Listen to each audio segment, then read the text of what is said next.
Moab for me was an absolute catastrophe. Like, you don't show the bad times when you're like crying and your crew's all pissed off at you and you're pooping your pants and like all this stuff. It's like they don't show those parts of the ultras in those videos. So in these ultras, you go through some like really hard times. And you have to have those lows to have the really high highs, and it's just kind of this roller coaster you go through. Today we have Jameson Collins on, and I'm just going to read a quick excerpt of an article that I was reading about him, because I think this is really going to kind of set the tone for what we're going to be discussing here on the podcast. So it goes like this. Jameson Collins was so wrecked upon finishing his first 50K foot race in 2022 that he vowed never to repeat the distance. Amnesia set in quickly, however, and within days, he entered the lottery for a 240-mile race in Utah. Then 18 months later, the Eagle River resident completed the Triple Crown of 200s, which he means 200-mile races, which are 3 races in less than 3 months, totaling 650 miles.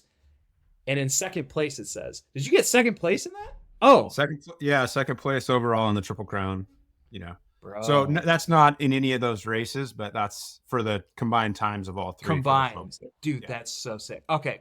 First of all, man, like I said before the podcast, we got to unpack this. What the heck? So you were doing a 50K. So 50K is 31 miles, something like that, 31.2, something like that. A little bit longer than a marathon, right?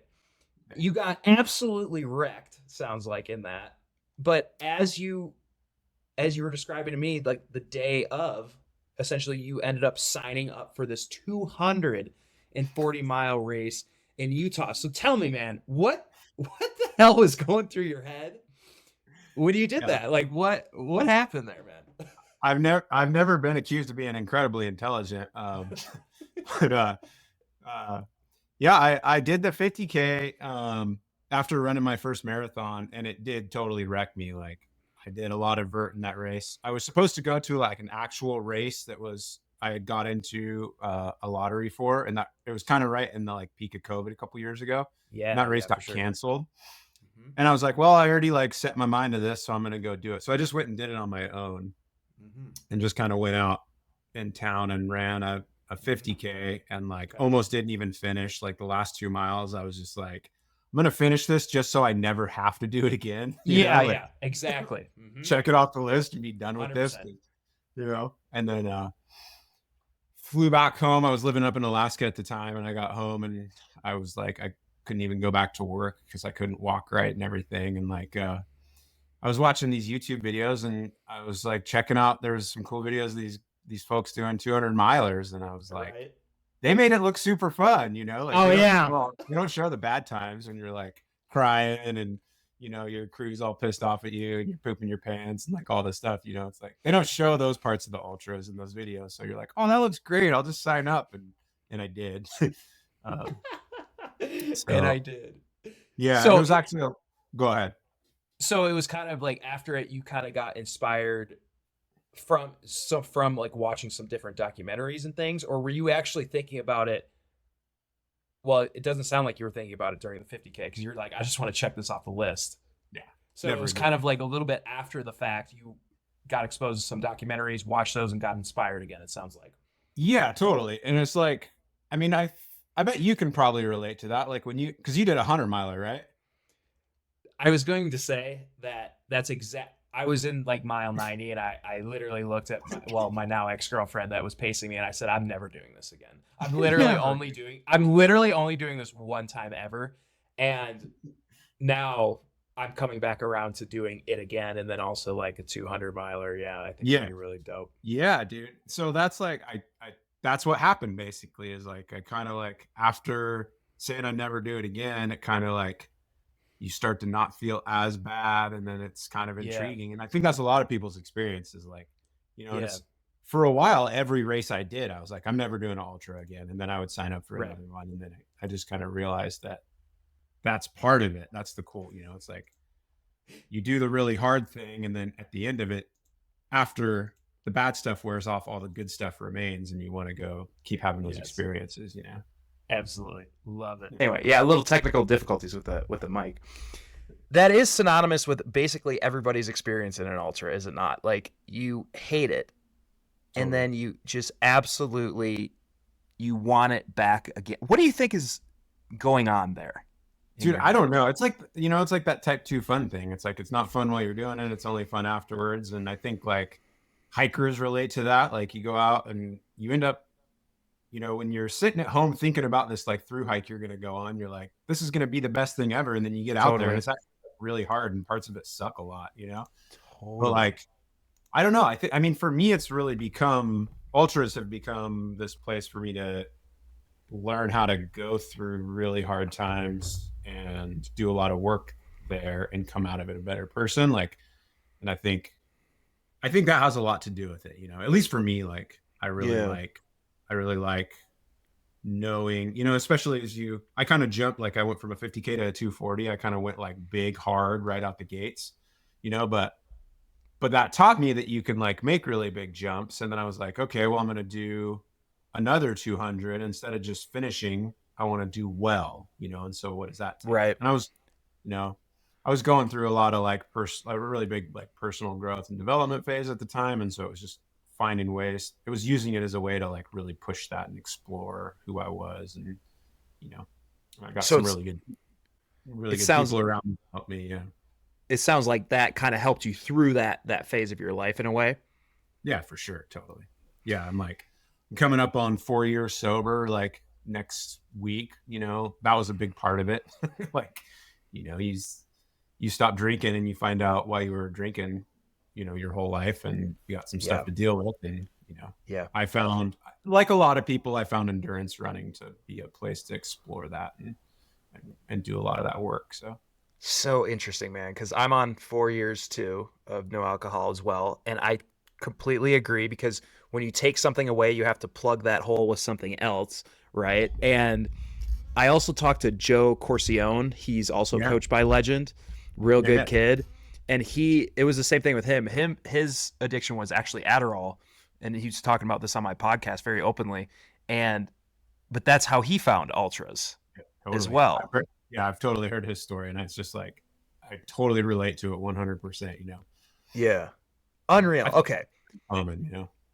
I do too. Yeah. I was on a podcast actually earlier this morning with one of my mountain guide buddies.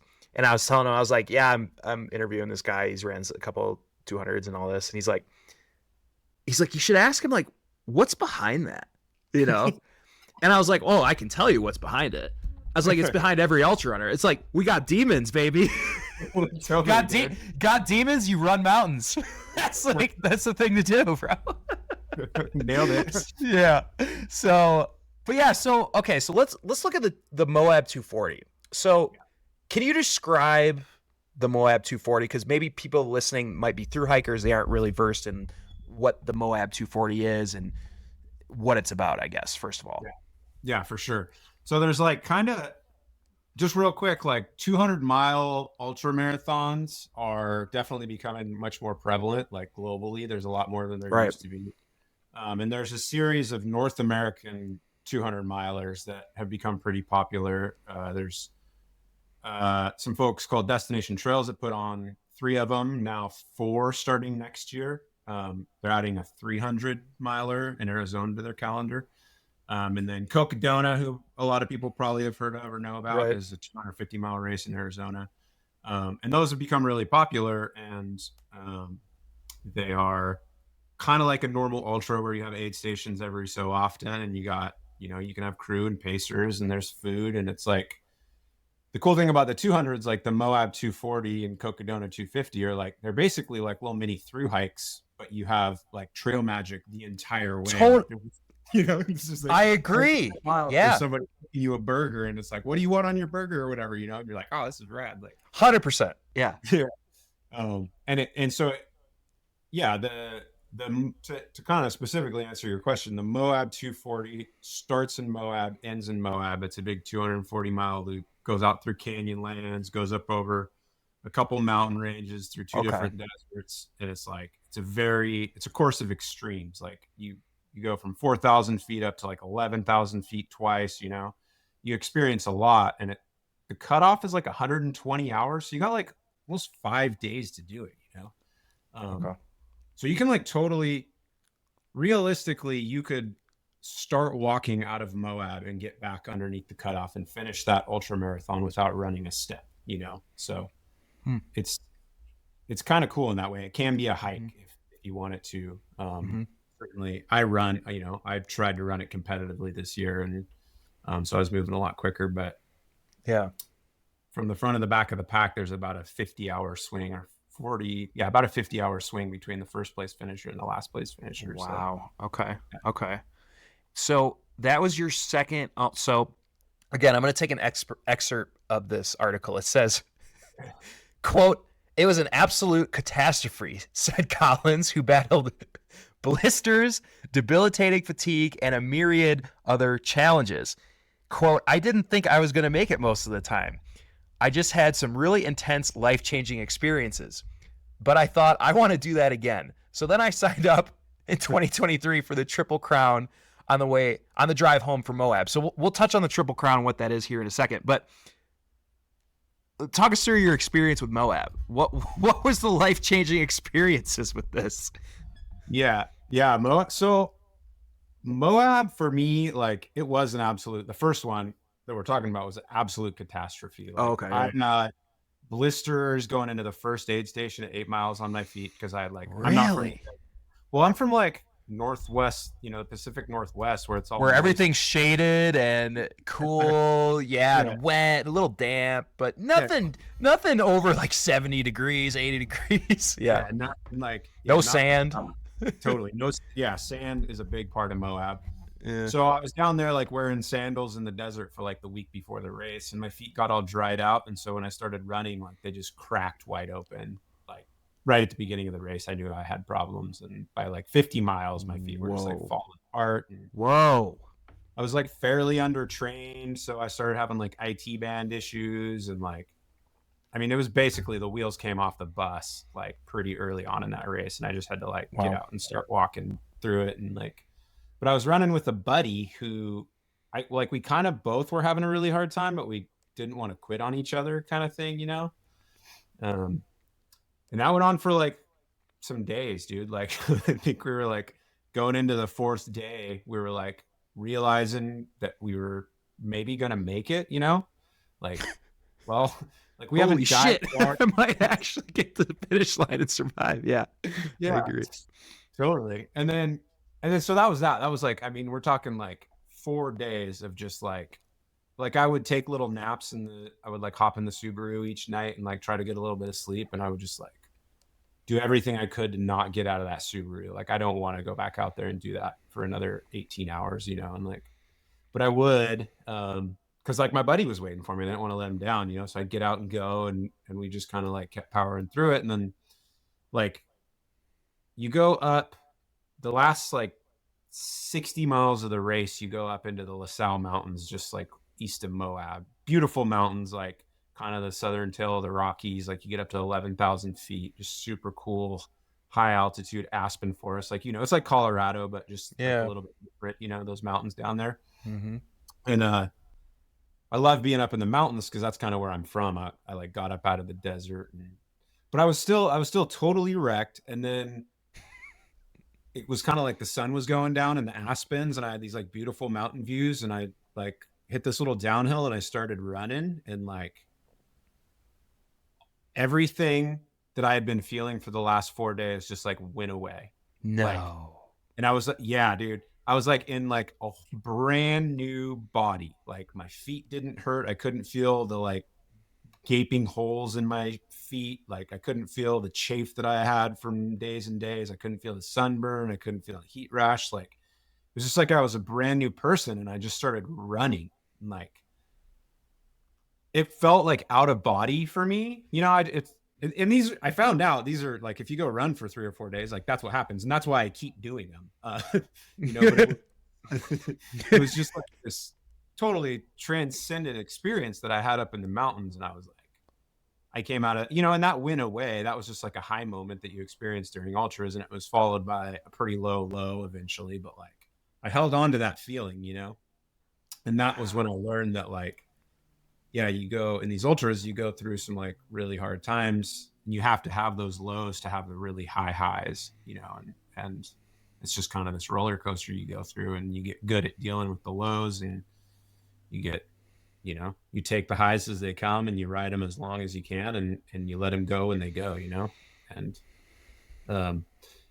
so it was a brief experience, but it was totally amazing, and it changed my life. Because what happened to me in that moment is, like, to kind of back up real quick, is like, I never considered myself to be a runner. Like, I always sucked at running, and I always kind of hated it, and I got into it like just to challenge myself, but I still like had imposter syndrome. I didn't consider myself a runner. And in that moment, like, there was no arguing it. I was like 200 miles into a race running in the mountains. And I was like, yeah, I'm a fucking runner, like that's not up for debate anymore. And that changed me. You know what I mean? Wow.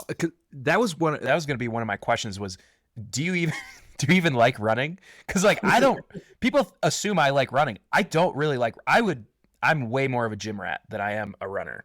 I love lifting, don't like running, but that's why I do it. And I've kind of felt the same way. Like, I'm not a very fast runner, but I feel like I can go far. Like, I don't know. I just have like those type 2 fibers in my legs that I can just freaking roll. So is that kind of like, because I know you did a marathon too. You've done like marathons and stuff like that, but it sounds like these longer endurance events is really where you like to shine and really where you like to compete at. Yeah, 100%. Yeah, absolutely. Like, and that's why I always said I was a crappy runner, because I couldn't run as fast as everybody else. Like, I just couldn't hang with, like, because I was a firefighter for a lot of years, and we'd go do like running for PT, and I was like the slowest one and everything, and so right. Just like, that was always it, is like, I sucked at it, but right. I did find that I kind of have a special skill set in the long stuff, and so over days and days and days, I can just keep going and going and going at a steady pace, and I end up towards the front of the pack. And I was like, that was pretty cool to find out. And so that's so cool, man.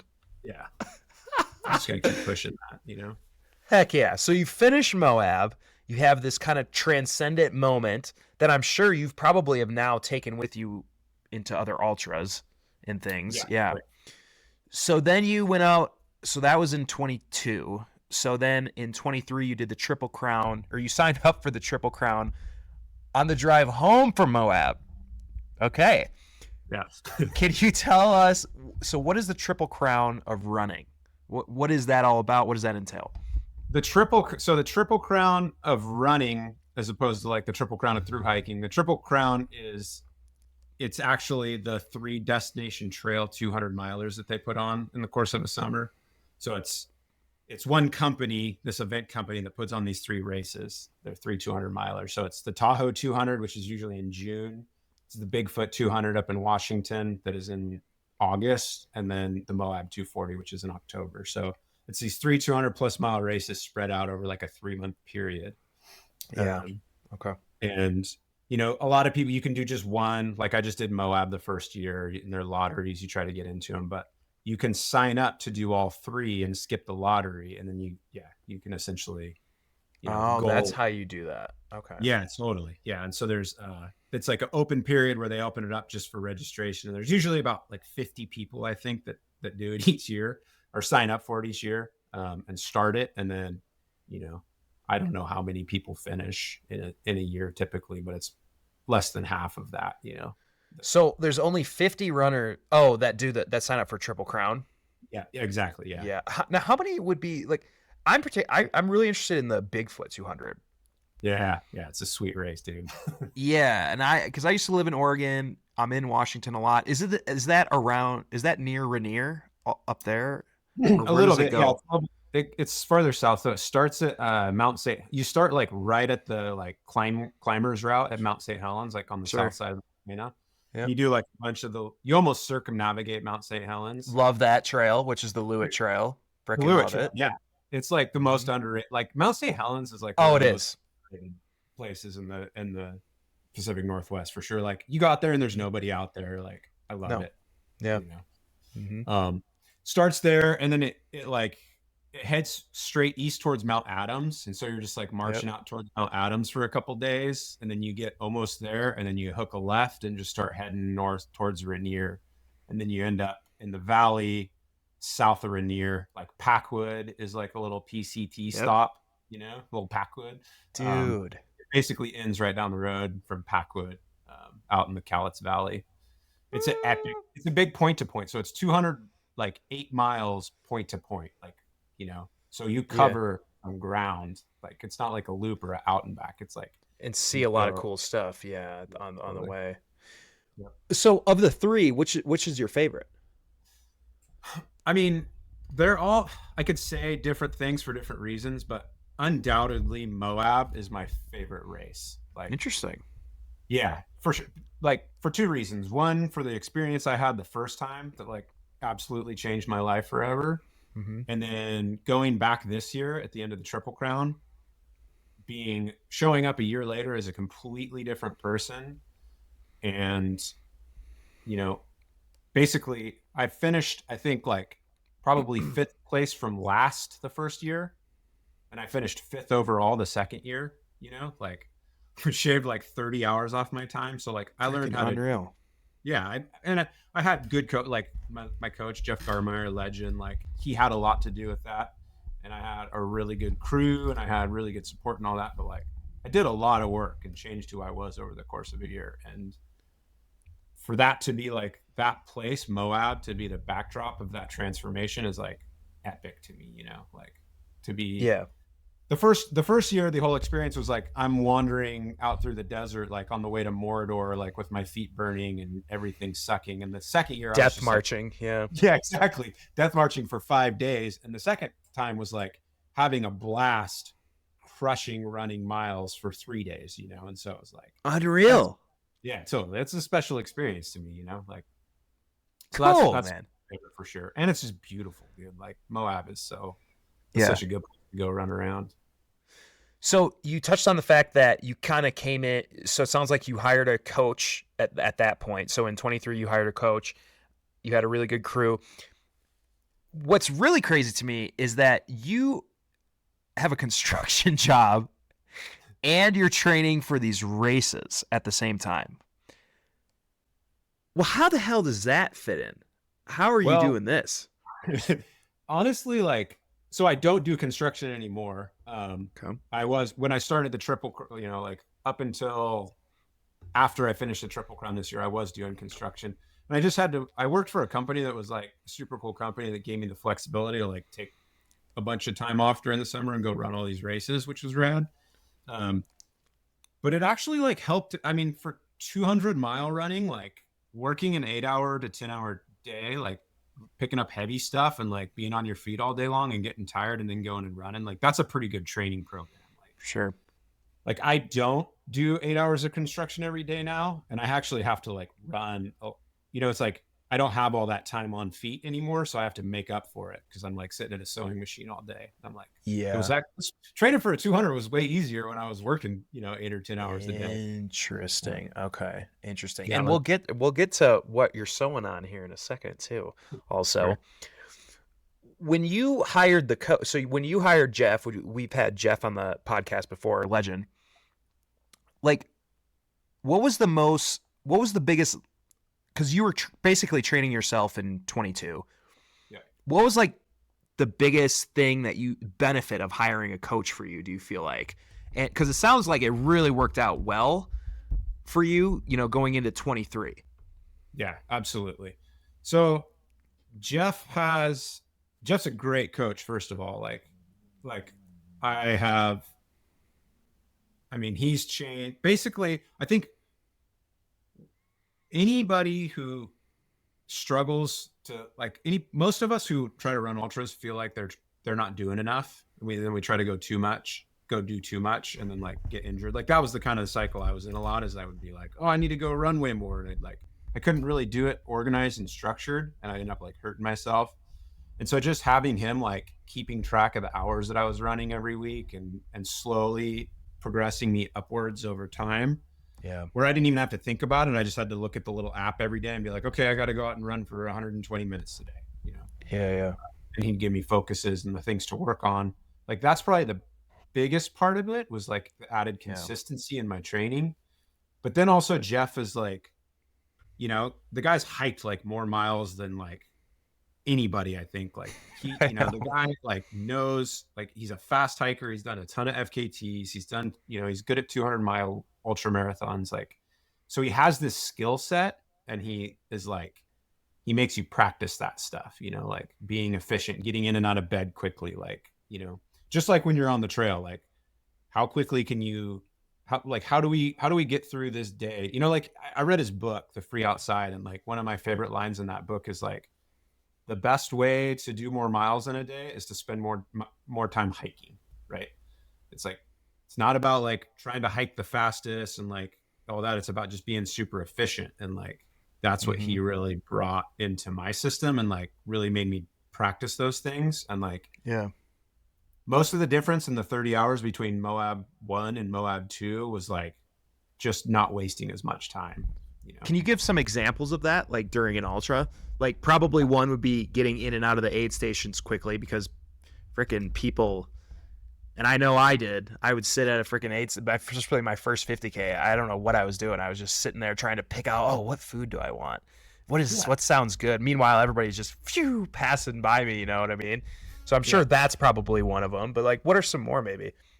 Yeah, no, the aid stations are huge. Like that's where a lot of that time is. So, and a 200-miler, you generally have to sleep a little bit. So making those sleep cycles really clean, like coming in and doing what you got to do and getting to bed, getting your eyes closed, getting sleep and getting up and getting moving again quick. Like that, I was spending like 4 hours each, like the first year that I did Moab, I was like, from the time I got in and finished sleeping and got ready to go again and left, it was like 4 hours. And I got that down to like an hour and a half this year, so that's like several days of several hours of time just in efficiency in a sleep cycle. Learning how to like pack my pack so that everything, it's just like back, like, this, like hiking, like So you cool. put all your, like you wear a running vest, right? And you have all these pockets, like up here, you have your water bottle and you have all these other little pockets, and you got this huge pocket in the back. And like, you put all your crap in the back and then you like need it. You're like, so you gotta take like, it off, and you're running at this, trying to run and not trip. And I get it. Like dropping stuff. And then you're like, oh, I gotta go back and get my cell phone. 100%. Just, and so like, really, I got to where there was only like my required emergency gear that I never really needed was in the back, and my pockets up front were just loaded. Like that's where all my stuff was. So I could get in, I could eat all my food. I had my food bag and my little medical bag and like my gloves and my sunglasses and all that stuff was up front in these pockets, so that I could just like, any of that stuff I could do while I was walking or running, Yeah. Like, wow. Like you're running and you need to do something, you slow down and walk, and then like get your lube out, lube up all your stuff. Oh yeah. And you don't really have to stop to do that. Or, eating, you can just eat on the move. And that was a big one. And then I got a lot better at running, like that was the product of having a good coach and a good training program, is I could actually like, we like to think about it in terms of like, what's your average mile per hour, And when I started training with Jeff, kind of go like my big build up, and I hired him right before the Tahoe 200. So going into that last year. And I was doing like, I was only doing like 3 miles an hour average, like in typical terrain. So I was training for Tahoe, which has a lot more mountains and stuff like that. And so I'd go out and like hike and run the flats and downhills and hike the uphills. And I was doing like 3 miles an hour average. And I got that up to like 4.5 miles an hour average by the time we went into that race, and that's a big difference over the course of 200 miles, right? That time really adds up. So, and then we kept building on that. And so when I went into Moab the second time, like my whole goal, what everybody kind of does in these 200s, a lot of people, is like, you run the first day, you run your like 100K or 70 or 80 miles, and then you're totally worked over. And then you just like walk to the finish line, and that's fine. But that's like, there's not a whole lot of running that's going on for most of the pack after like the first couple, the first day and a half or so. And my goal was to be able to like the first year I did Moab, I walked very painfully across the finish line. And my goal was to like run a very solid third day, a very solid fourth day of running, and like come in hot across that finish line. And that was fitness, and that was endurance, and it was my body just knowing how to run. But so it's those two things. It's being able to move faster, but it's also just not wasting time doing things that you can do while you're moving. Amazing. Yeah. Amazing. How wrecked are you after? I mean, the thing with these Triple Crowns is like, it's a very short turnaround time between each one. Right. So how wrecked are you after the first one? And what are you doing to recover so you can be good for the next one? I mean, because I know, dude, I was on crutches for 2 days after my 100, but then I ended up getting COVID the third day. So I couldn't tell you what the hell was going on that week. Yeah. I thought I was good. I took off. I finished Sunday morning. I was like, yeah. I told my work when I was working back then, I said, yeah, I'll be back in on Tuesday. I want to take Monday off. Shit, dude. I didn't work one day that week. They're texting me, dude, are you all right, man? I'm like, I don't even know what planet I'm on right now. Between COVID and freaking finishing 100 mile, I was so effed up. And so what does that look like after 200? I don't know. Yeah, man. It's like, it's changed over time. Like I was after Moab 2022, same thing. Like I couldn't like walk, I mean, it took me a long time to get skin back on my feet, because I was literally like, there were parts of my feet that just were like deglut. Like I didn't have any skin on there. I was like, how do I go back and do construction? I took like a week off after the race, same thing. And then like, I was pretty, I don't think I was worth my wage those first couple of days back, like I just kind of show up and hobble around the job site. Like, be like, I need to bend down and pick that up. But that's kind of it's a long ways down there. Yeah. But like, it's gotten better. So like, I generally have a lot of swelling in my lower legs, like my calves and ankles and everything will swell up real bad after I stop. And that usually takes like 3 or 4 days to kind of mellow out. It's like 3 or 4 days of just kind of ibuprofen. And I just kind of like allow myself to, sleep's always messed up. So I just like, don't really care about my sleep when I can, kind of eat junk food, like just let myself go wild a little bit. And then after like about a week, I'm like, okay, it's time to like clean up the food, get the diet going really hard, like, or not the diet, but like get the nutrition really on point and like eat really, really well. Try to get the sleep cycle really routine again, and then start walking, like getting outside and just doing really light walks and moving. And that takes care of a lot of it, Interesting. But for me, like,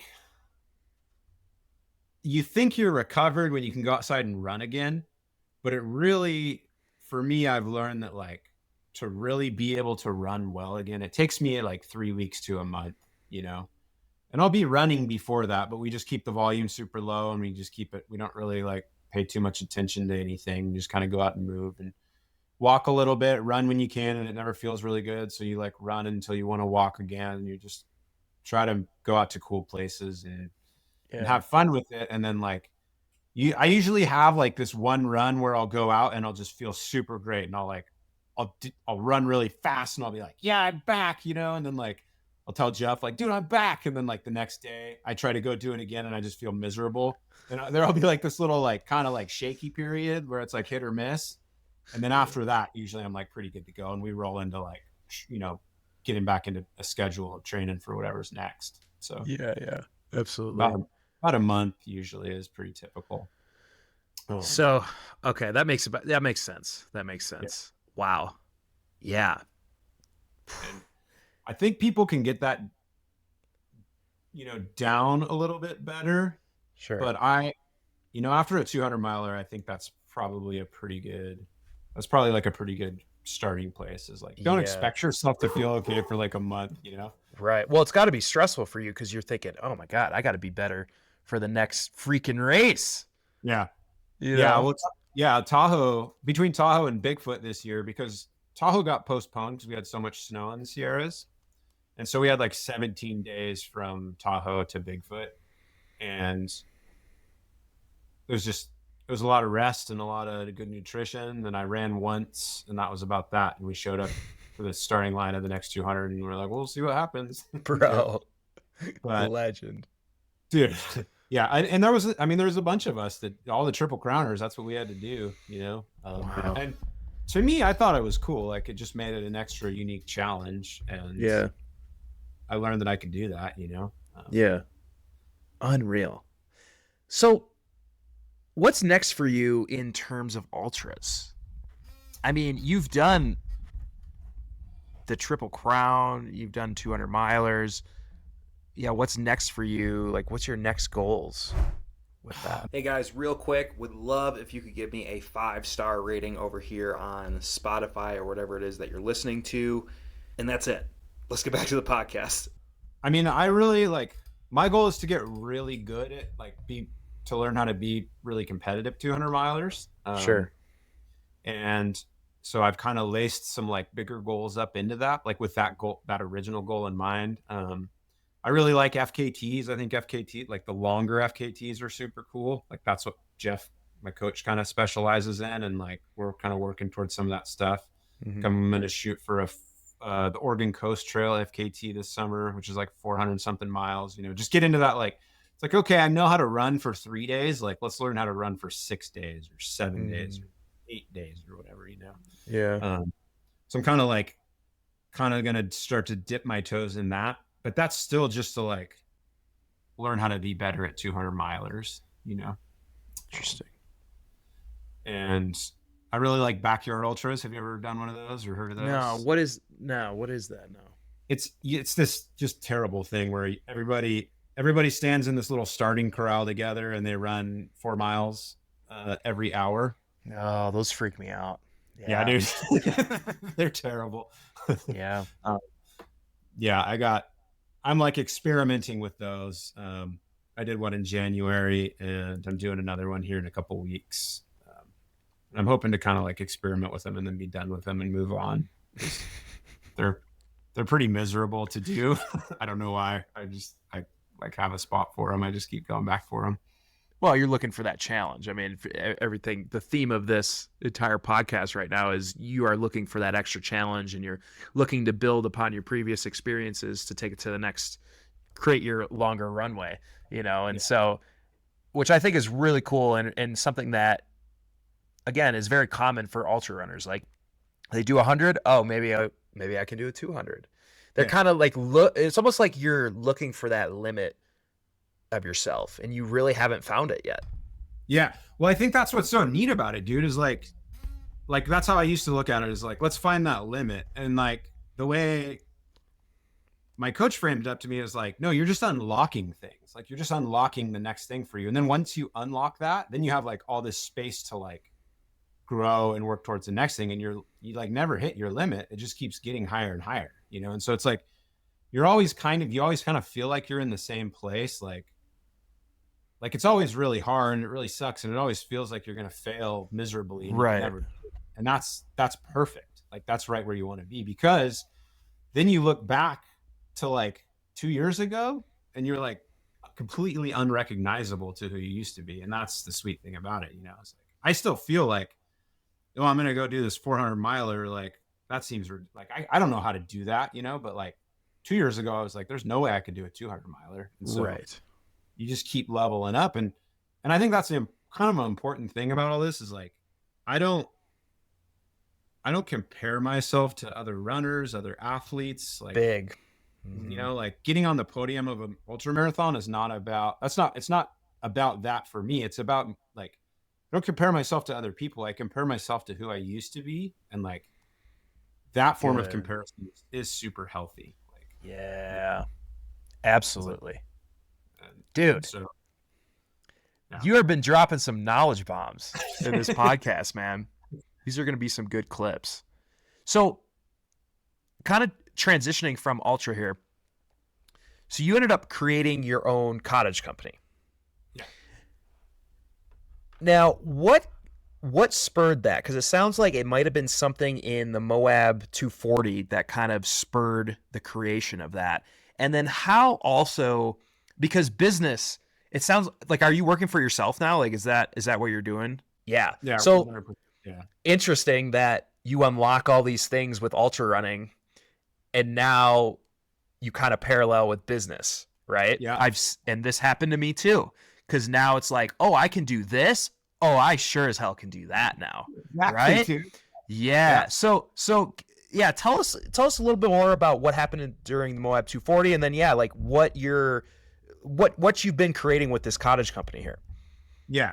Yeah, no, that's a good way. I'm glad you framed it up like that, because it was like, I got, after Moab, the first year of Moab, I was like, I didn't have the right gear. I was either too hot or I was too cold. And it was like I said, Moab's a race of extremes. It's like, 90 degrees during the day and it's like 7 degrees at night, like, because it's in October in the desert and you get way up high and it's super cold. And so it's like, I didn't really know how to approach that. I didn't know what I was doing. And so when I got done with that, I started like kind of researching, like, what are some other, like, what do I need to do these things? How do I stay warm in the mountains at, 11,000 feet when I can't regulate my body temperature because I've been running for 3 days, And I actually like caught on to like more of the like thru hiker crowd, like the MYOG crowd, the make your own gear crowd. Like there's some really cool subreddits, like, some like ultralight, got into some ultralight backpacking subreddits and stuff, and just started like learning from all these people that are out there either like making their own gear or shopping from small companies, like not mainstream brands, but just like teeny little companies that are making super niche specialized gear. And I was like, oh, this is dope. Like, and so I got turned on to this specific fabric because I was really like, one thing I wanted was like a really good fleece. Like I learned that like I had a fleece with me that performed really well. Like it was the one thing I could kind of run in and stay warm up high in the mountains and like stop and not get too cold, but not get too hot when I was running. But it was like really huge and heavy and bulky. And I couldn't even zip it up in my pack. I had to like strap it on my back, So I was like, how do I get like the small, light, like fleece layer, to stay warm and running? And that's how I got turned on to Alpha Direct, which is the fabric that I predominantly make most of my fleeces out of. And a lot of hikers know about it. It's a really good ultralight, like, active layer that people put in their pack. So you can get to that. But so I found out about that, and like there was, it was still during COVID, and it was kind of like there was a really short supply of this fabric. And so like the companies that were making it even were like really limited, and it was really hard to get your hands on them, or at least from what I could find online. But the fabric was available, and these dudes on these folks on the like Reddits were like, yeah, dude, just buy a sewing machine and you can like make your own sweater. And I was like, well, I can't do that, you know? And I was like talking to my wife about it. And that's where like what you said, like how you frame this up is important. As I was like the hell, I can't do that. Like I could do that. If I can run 200 miles, I can learn how to work a freaking sewing machine, dude. So I went and bought a sewing machine and just like bought some fabric and just like went to town. And it was like my first race. It was a complete atrocity. Like I was sewing sleeves to sleeves and hoods to weight. Like it was a joke, but I was like, it's all right. I can learn, I can figure this out. And like, I just kept with it. And then I like made myself this shirt and I like put it on and I went outside for a run and I was like, holy shit, like this is rad, And then like, I immediately wanted to share it with people. Like I was just like, this is so cool. Like, and the more I started running in this fabric, the more I realized it's actually better for running than it is for hiking. It's like the best cold weather layer for running, like I think there is on the planet. And so I was like, I want to like bring that to my community, of ultra runners. And so that's kind of been my mission. And same thing with the business, dude. I was just like, I don't know how to run a business, like, but I can figure this out. I know how to learn. I know how to systematically break things up into small pieces. I don't need to know what I need to know in 6 months. I only need to know like what I need to know today. And then I'll expand on that a little bit tomorrow. And I'll just keep like working at that day after day. And then all of a sudden you're not even in the same place you were, 6 months ago. So I just kind of like took that approach and like dove in, man. And a year later I quit my job and I sew full time and have like a pretty successful business. So taking it one day at a time, man. Yeah, business and ultra running or through hiking for that matter is all up and down and up. Like you were talking about low points earlier in the podcast, followed by high points. You need the low points to get to the high points, and that's totally what it is. But if you keep at it, the through line starts going up, right? Yeah, totally. So Yeah. I love that. Now, when you were saying that fabric was better actually for running than it is hiking, what do you mean by that? Yeah. So it's like this, well, a lot of these are on YouTube, right? So like some people can see what I'm wearing here, but it's like this, it's this really breathable fabric, Alpha Direct. A lot of folks have probably heard of it, but a lot of people haven't. And it's like made by Polar Tech. It's like a big company makes it. And it was designed for the military to be an active insulator, meaning like, if you wear a down jacket and you start running or like hiking or rucking or carrying a heavy pack, like you're just going to sweat through it and it's going to get all wet and the feathers aren't going to insulate anymore. And like, it doesn't do anything. Right. Right. Same with like a cotton shirt. If you sweat through a cotton shirt, it'll feel okay when you're moving. And then when you stop, it's just like a soaking wet towel wrapped around your body. And so not a good active insulator. This stuff, like it's 100% recycled, or it's polyester. So it doesn't absorb any water. The water like goes through it. It doesn't even wick. It just like your body moisture goes through it to the outside. And so when you stop, it's relatively dry.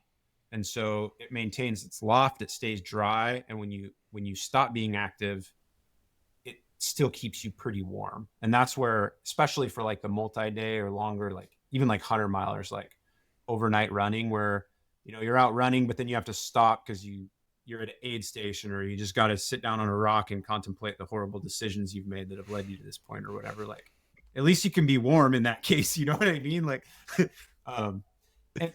so hiking is like, I would say, like at the edge of what it's intended for. Like a lot of times when you're hiking, you're not really active enough for it to be in its best, like suited case. Like when you're hiking up a hill, for example, well, that's what's nice is like like a lot of hikers will be like, I got to start cold. Like, I don't want to put a big layer on before I start hiking this morning because I'm just going to have to take it off in like 10 minutes. You know what I mean?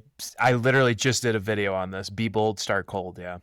Yeah. Yeah. Be bold, start cold. Right. Yeah. Like you don't start hiking in your puffy jacket in the morning. No. It's a waste of time. Right. Yeah. This stuff, you can transition from like static to active really well. And it does well. Like you can start hiking up a hill in this stuff and you'll sweat through it. And you're not immediately like, oh my God, I got to take this off. Like I'm overheating. So interesting. Yeah. And so in a lot of conditions, it's really nice in that way. And especially running because you pretty much don't really run without getting to the point where you're like actively sweating. Right. And this fabric deals with that sweat really well. And so, a lot of like on the forums, when you go on and look at Alpha Direct, it's people arguing about, some people love it, some people hate it and all that. And I'm like, well, if you're a runner, you're going to love it.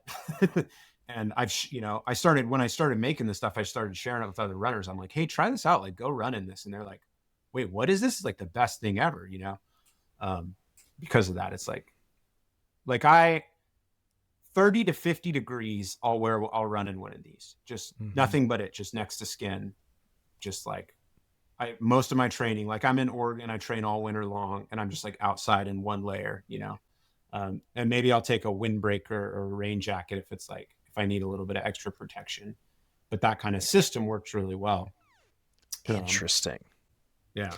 The more comfortable you are, the longer you're going to stay out.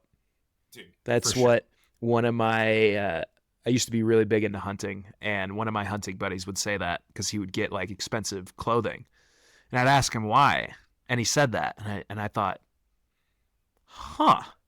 that makes sense, because obviously, especially in hunting, the longer you're out there, the more chance you have of actually harvesting an animal. But the same goes for trail running and through hiking. The longer you can stay active, the more miles you're going to do. The longer you'll go, the faster you'll go.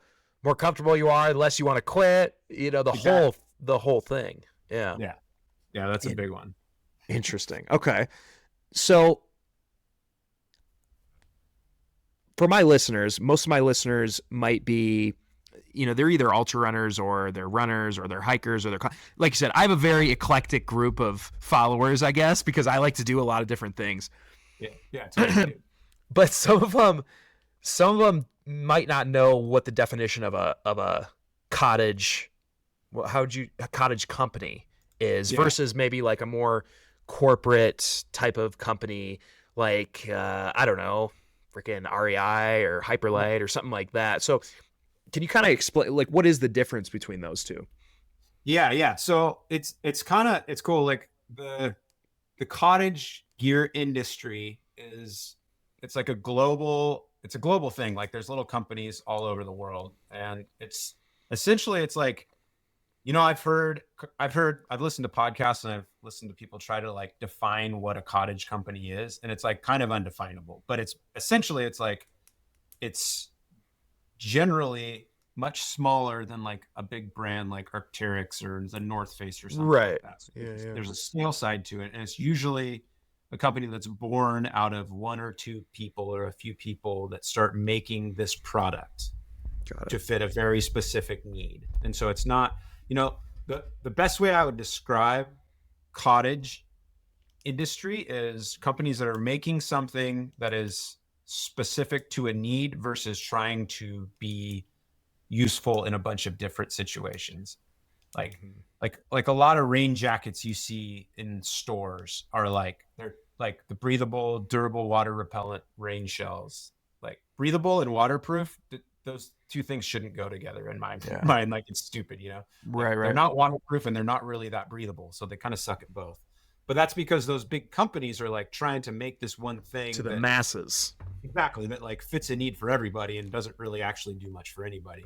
And usually the approach with a cottage company is to like, I'm going to make this one thing and I'm going to make it for this very specific use. And so if that's the thing that you do, it will suit your need very well. You know what I mean? And there's a lot of customization that goes along with that. And then there's a lot of different companies that make slightly different versions of things. Like for example, I make fleece pullovers for the most part. I make fleece hoodies, and there's a handful of other companies that make the same thing out of the same fabric, but mine are pretty specifically tailored for running 200 milers. That doesn't mean they're not good for hikers. That's like cool, man. That's cool to market to. Like I don't put, unless people, like I do 100% custom orders. So like I'll do anything you want. Like I'll sew elephants on it if you want to, like, I don't care. But like my standard stuff, like I don't put a zipper on there because like zombie mode at 200 miles on day 4, like I don't need a zipper. I'll break it. You know what I mean? Like I will break a zipper for sure. So like I've eliminated that, I don't, and it's extra weight. So I try to make them packed down as small as possible, as light as possible, and eliminate like mechanisms of failure. But other companies, like you might want a full zip because, you want to be able to unzip it underneath your pack and get a little better airflow or whatever. So it's like each company can kind of take their own spin on the same thing and make it specifically tailored to somebody's needs, which is kind of a neat feature of Cottage. So it's for a niche group of people. 100%. Yeah.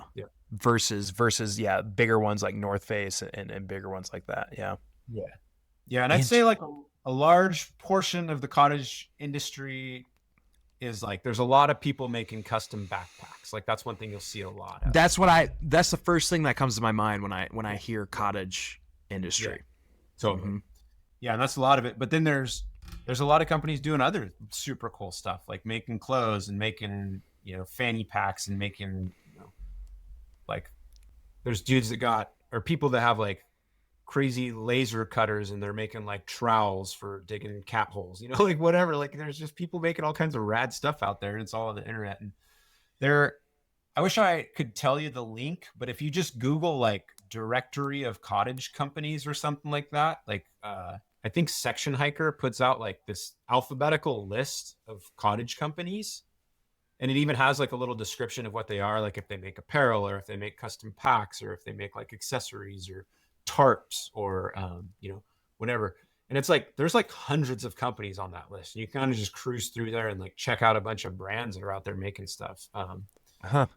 Garage Grown Gear is another super cool company you've probably heard of, that like they try to be like a consolidated marketplace of cottage makers where like I could send my stuff to Garage Grown Gear, then they'd sell it online on their storefront. So that's a really good place to go and get cool stuff. Wow. I think I answered. Hopefully I answered your question. Yes. No, that was perfect. It's very niche. It's for a specialized group of people that that are probably going to be raving fans of it because it's specialized to them. It's tailored to them. Yeah, totally. Yeah. Yep. So I could see that spreading word of mouth very well in that niche of people. So where it's like now you go to a 200 mile, everybody's decked out in what's your company called? Huda Trail. Huda Trail. Huda Trail, yeah. Huda Trail. Yeah, I didn't want to mispronounce it. So perfect, dude. Well, this has been a great podcast, man. This has been great. Definitely one of my favorite ones. Learned a lot about 200 milers, learned even more about cottage companies as well. And yeah, man, I want to thank you for coming on. And if people were interested, because it looks like if you guys are watching on video right now, I think you're probably wearing one of your hoodies or what, I don't know. What do you call them? Yeah. They're hoodies. Yeah. Hoodies. Yeah. I make hoodies. I make pants. I make socks. Oh, okay. Wow. You know, all kinds of stuff. I make sun shirts, like long sleeve sun shirts, short sleeve shirts, like kind of mostly apparel. And that's the thing is like, I went into this saying like, oh, I'm going to make like running vests and dog gear. And like, when I first started, I was going to make everything. And I realized that like what I really cared about was this one specific thing. And I kind of niched myself down to be able to focus on that, you know, and not get spread out in all these different directions and just kind of make a bunch of different stuff that's crappy. Cause then you're just like any other mediocre. Yeah, exactly. You are. Mm-hmm. Yeah. Like, so if they're like, hey dude, I want to get some custom stuff. Where can they find you at? Yeah. So I'm like teeny tiny. I run everything just on Instagram. Just like straight through my account. It's Huda Trail, Houda Trail. Check me out on there. And I have, you know, there's some posts and some resources that talk about the things I do, but it's pretty much just like, I don't even have a web page where you can order stuff. You just send me a message on Instagram and we talk, and that's how I do all my. That's pretty cool. Totally. And my thing is like, I do custom colors, and then I also do custom sizing. Like I don't make standard sizes. I don't sell smalls, mediums, and larges. So a lot of my customers are like, normal clothes don't fit me because I have a longer torso than, you know, other people. And so we take measurements. I have you take measurements, and I build like something that fits you perfectly. And if it doesn't, then I make another one for you, kind of thing. But anyways, Huda Trail at Instagram. And then if you're into checking out other brands, other cottage companies, like, you know, you can hit me up and I'll point you in the right direction if you're looking for something.